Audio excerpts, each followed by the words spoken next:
Hello, everybody, and welcome to Good News on GoodVue. It is January the 30th. Can you believe it's the year's on? Like, it's first of all, the new year's here, but this is the amount of events that have taken place in the past year. Trump's first year, second term. Yeah, it already seems like it's been like 4 years. The amount of things that have happened, and so we've got a great program for you. Last week we were in Florida at the Christian Healing Ministries. It was phenomenal. We had a great time and had a great experience with that. And we ignored the news. And we did ignore the news.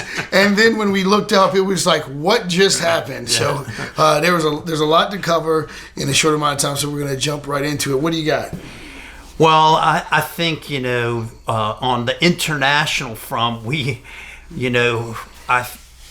my friend at Iran Alive, Hormuz Sharia, they're estimating 40,000 people, innocent Iranians killed by the Iranian Revolutionary Guard or their paramilitary during the protests in January, because mainly 60% of Iran's 94 million people are under the age of 30, and they want freedom. They do not want to live their life under this repressive, oppressive, radical Muslim jihadist regime who is spending all their money, which is substantial. They have a lot of oil money, but they're spending their money on trying to develop nuclear weapons, developing ballistic missiles, on supporting Hezbollah, supporting Hamas, exporting terrorism.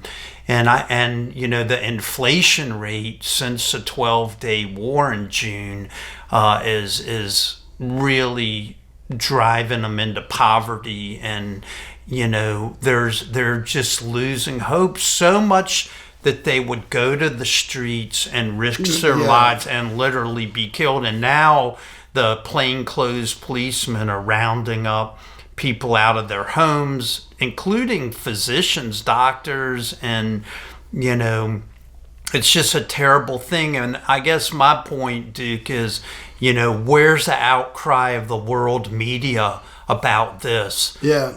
That's the same point that I said on, is that it's interesting that we pick and choose what we want. And you had brought up earlier about how the world the media came down on Israel when it was responding to being under attack. But then you have here you have the Iranian young people fighting for their rights, and I think this is a real issue that we have to be able to say, hey, who's holding the media accountable to what they respond to? And I know that we have, freedoms here, so people can tell whatever stories they want to, but we have to keep that in mind, that there is this picking and choosing what they decide to bring to the forefront to people. The other thing I would say is, it reminds me of Matthew 24, where he says, because of iniquity, that the love of many will wax cold. And when you start seeing young people, such as in the civil rights movement, all the way to what's happening now in Minneapolis and what's happening in Iran, you see people who are willing to go to that forefront on a whole nother level to say to the government, we're not afraid of you, because we don't want to be under oppression. And so as many as advances that we've made as far as technology and all that stuff's concerned, we're still dealing with a simple human heart issue, a real human heart issue, that we have to deal internationally on international affairs with love, compassion, that these really do make a significant difference in life itself and in our society and culture. And when we abandon the concept of love and compassion, the governments become more oppressive. And when I think about how we as the body of Christ are supposed to respond, we can't depend on media. We as the body of Christ have a responsibility to pray for international issues, even to, make our voices known, that we stand with these young people who are fighting against injustice. We were called to be the ones to stand against injustice. And clearly you see Israel on the front line of that. Yeah, and we try to look at the news from a biblical point of view, that it's a spiritual war. And, I think we have to be honest that this government in Iran which is a theocracy, a Muslim Islamic theocracy Right. of extremely radical jihadist ideology and worldview that is bent on the destruction of Israel, death to America.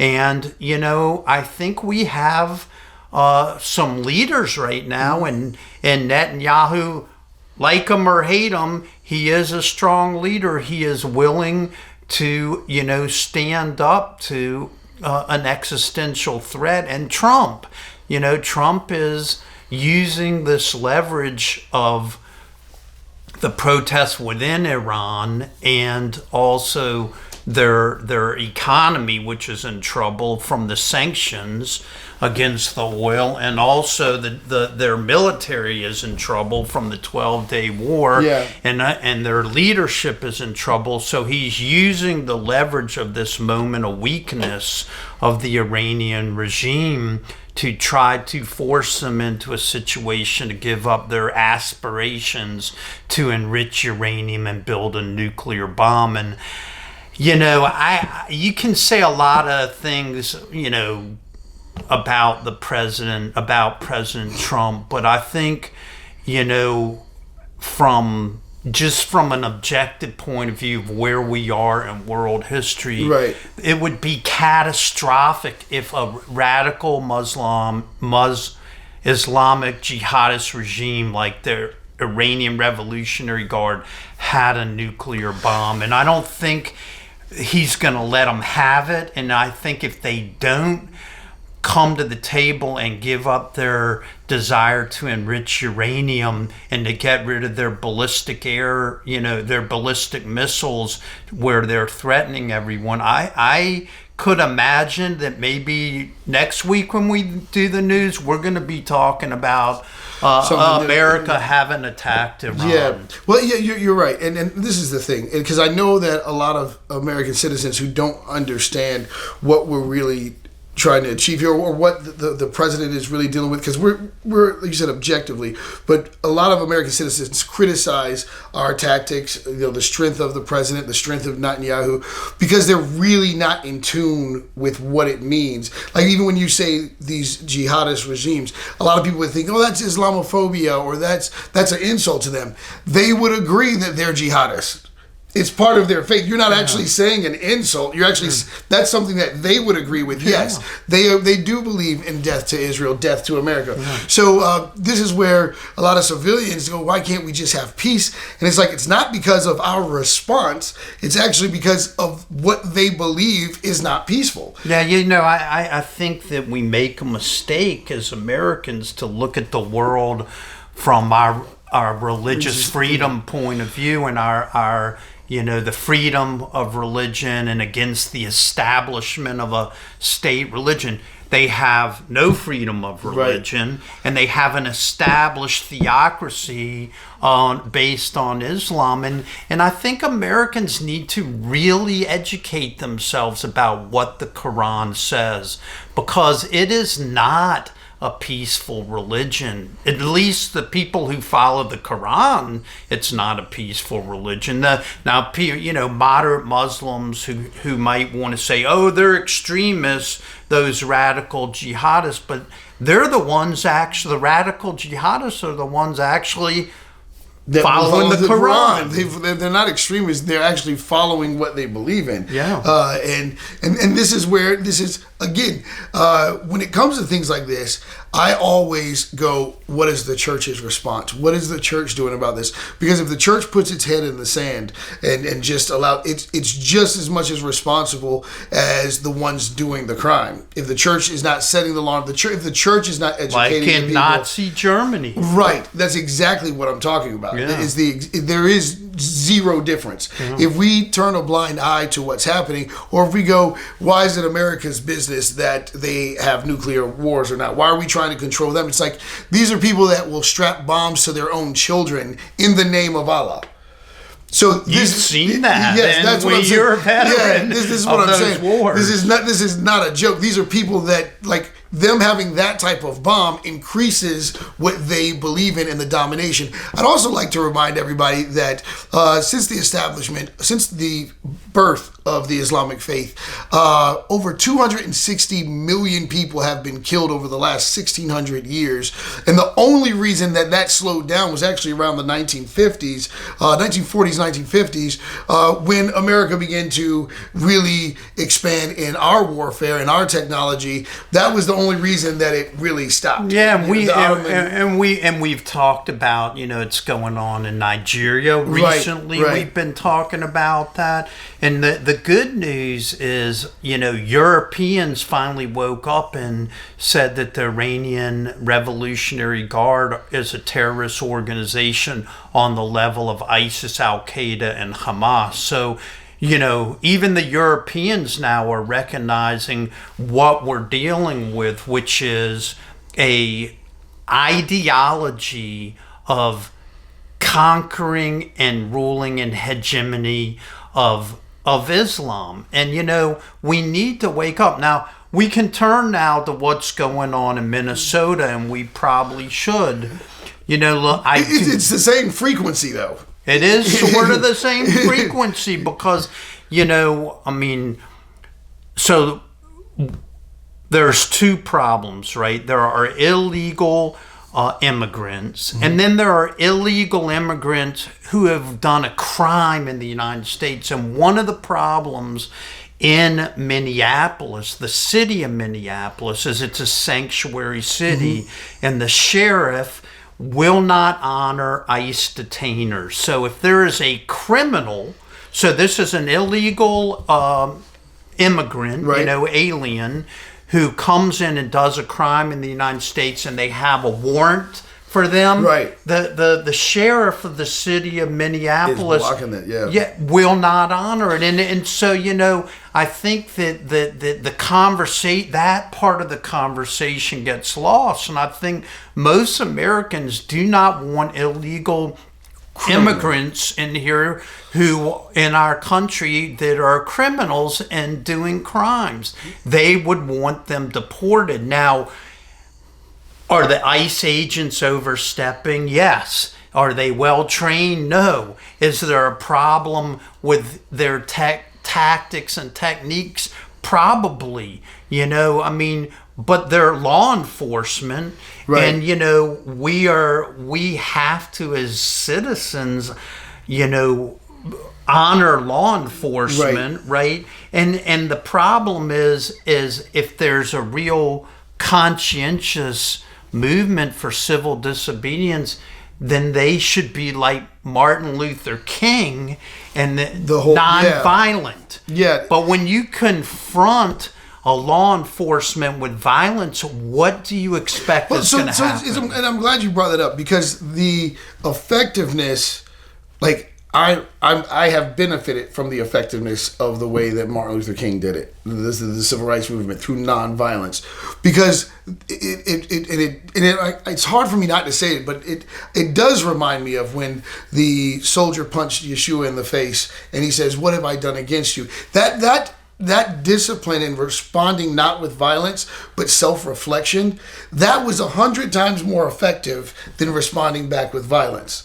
And that's what's so interesting, because I think about even as a kid, the trouble that I would get in when someone did me wrong, and I would fight back and respond back with violence, then I would get in trouble as well.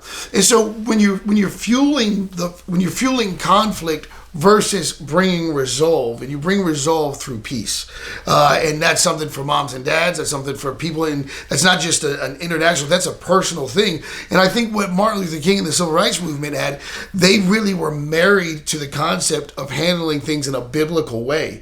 And that's the difference, is we're looking at raw passion, we're looking at a big issue that is clearly an issue of the heart, and we're watching the government trying to manage both sides. And as the one thing that I have to say is that and I was explaining this to my daughter, when it comes down to messing with law enforcers, even though we call it law enforcement, they are trained to kill. You're talking about a killer. You know what I mean? And they're on our side, but they are killers. And when you get in that way, this is what you're really provoking. And provoking is a good word, and I think, as Americans, we all need to take a step back. And we need to demand civil order, right? And where there is honest disagreement, which there is, people who want to protest need to do it non-violently. And frankly, the sheriff of Minneapolis and these sanctuary cities need to respect the jurisdiction of the federal government, that a city cannot, violate the jurisdiction of a federal government over illegal immigrants who have created crimes, and we probably all would agree on that.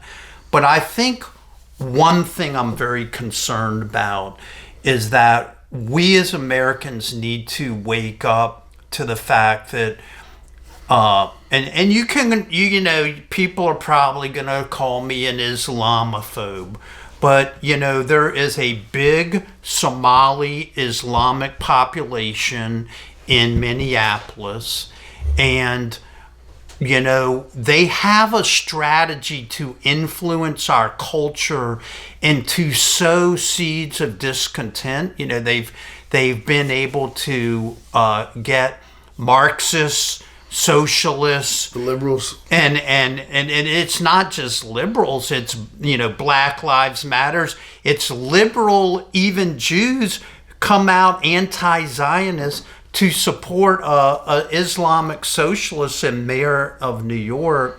But there was a report in the Wall Street Journal today.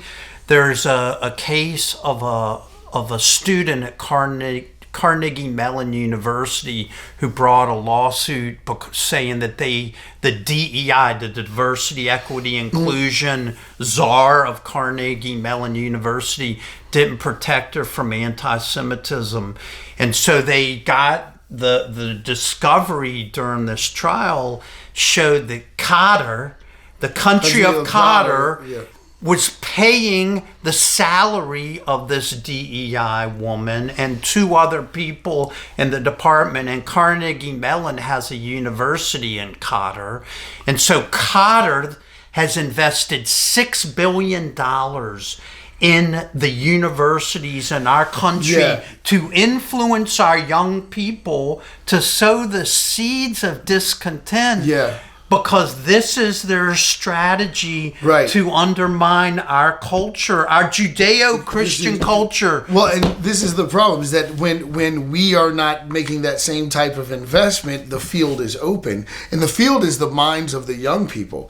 And so we have a generation of young people that seriously are like, maybe someone else does need to be in charge. Maybe because they look at the failures, especially without the investment of the church, without the investment of the people of God, without the influence. When they watch this, we're asking young people to watch a certain amount of calamity that they don't take seriously. And then, just like in any other situation, when someone says, hey, we'll work with you, we'll invest in you, we'll help you, that shows more care. And my big thing is that I always tell people that when you're not careful with people, you cause people to become careless. And then once they become careless, they genuinely care less. So we have a generation that has become kind of lethargic towards government, towards American government, especially as we forget the past, neglect things that we've actually done, generational trauma that we've poured upon one generation to the next. So there's a young generation that is losing confidence in American culture. And so, they don't really understand the diabolical evil that's behind these things, but that's because they're looking at it from the perspective of, really, honestly, they're going, what's the difference of American culture? And unfortunately, they don't know that many of them don't know that the difference is huge. Well, I mean, we're in our 250th anniversary of the founding of our country this year. We're trying to encourage people to look at the biblical roots of the Pilgrims, the Puritans, the first great awakening, of the Declaration of Independence of our founders. of the Constitution, of the Bill of Rights. This country was founded on Judeo-Christian morality. And, when they took prayer out of the school, when they took the Ten Commandments out of the school, when they limited the ability of Christianity to have a level playing field for competition. Right. What's rushed in? Pluralism is an ideology, and this pluralism, or wokeism as Humanism, it's being called now, is being used to influence our young people away from Christian morality, and they're frankly, they don't have a good sense of meaning and purpose and an anchor in a morality. So Cotter's coming in and spending all this money. Well, I think a lot of that has to do with the fact that the authenticity of the Christian movement that the country was founded on, for the most part, was still founded on replacement theology, and that can only go so far. It can't stand the test of time because of its faulty foundation. Now I think that there is an opportunity with the rise of the Messianic movement and the rise of the one new man concept. I actually am more hopeful now that people are waking up saying, hey, the church and Israel do need each other. Like I've been hearing that more than I have my entire life. And I think that what we're realizing is that there is a generation that genuinely wants the truth, and that is going to call us to a place of surrender where I think this is a job for the one new man, that only the church and Israel coming together, the relationship with America and Israel has actually tightened with all of these different conflicts. Well, what's interesting, you bring up, the one new man and the Messianic Jewish point of view. In the Old Testament, God is called the Lord of hosts over and over and over. And what does that mean? That means the Lord of the armies. Right. With the armies of angels.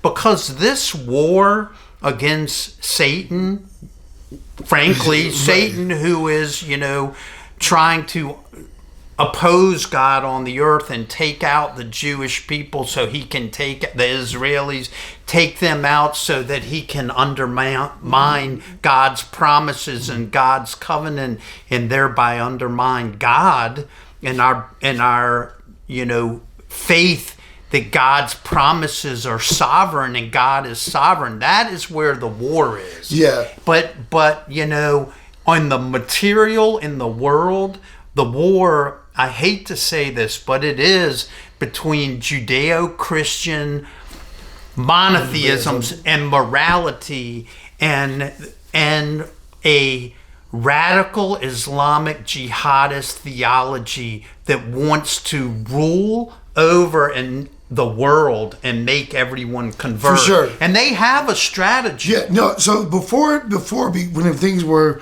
ground war and before it was about, battling the, armies against armies.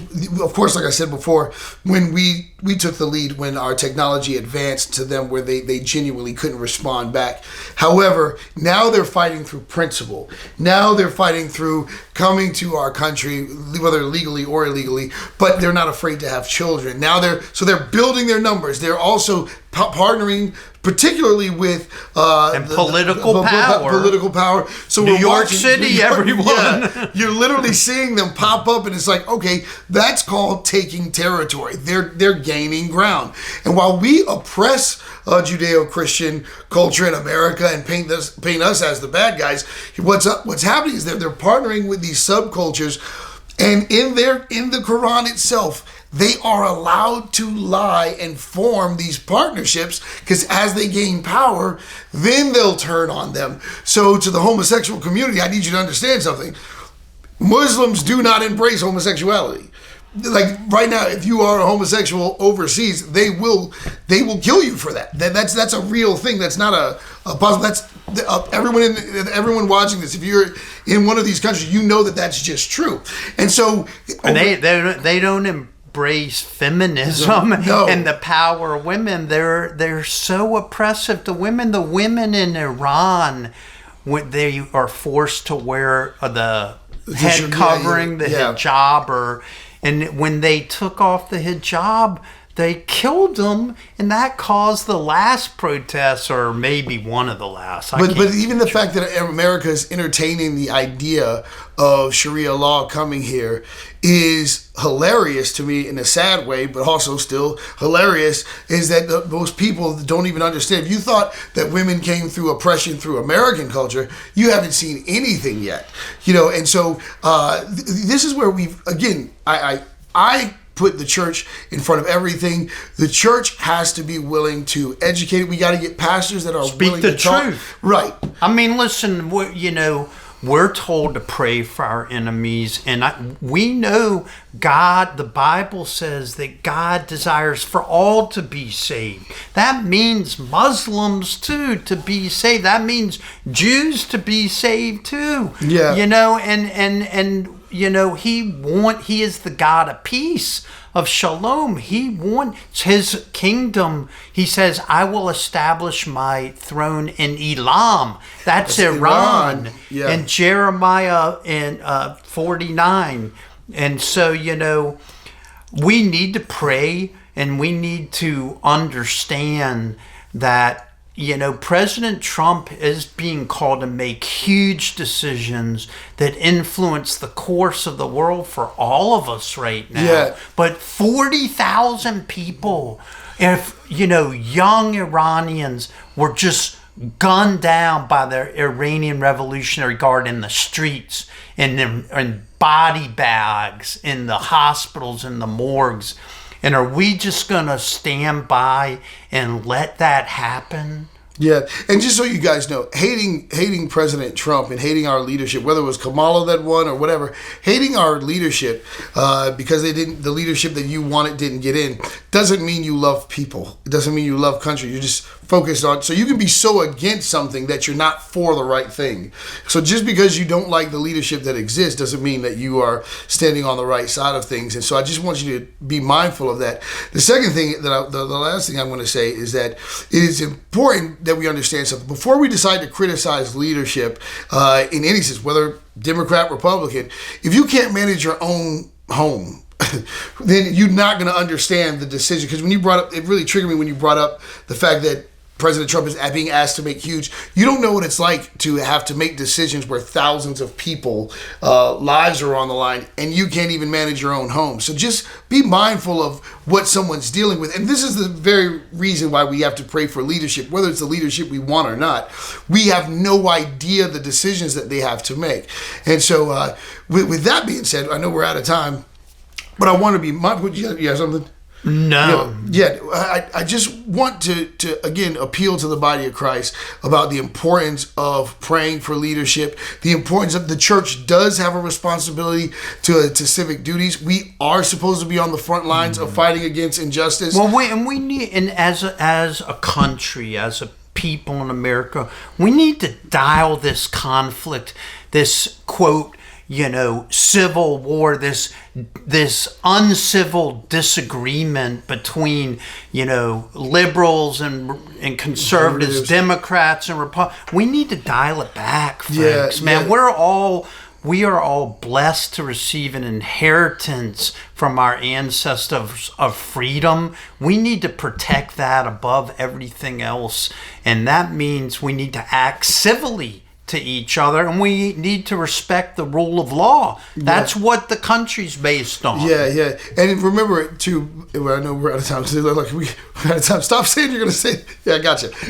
But here's the deal, is that it's love that holds the law together. This is Good News on GoodVue. We're out of here. See you next week.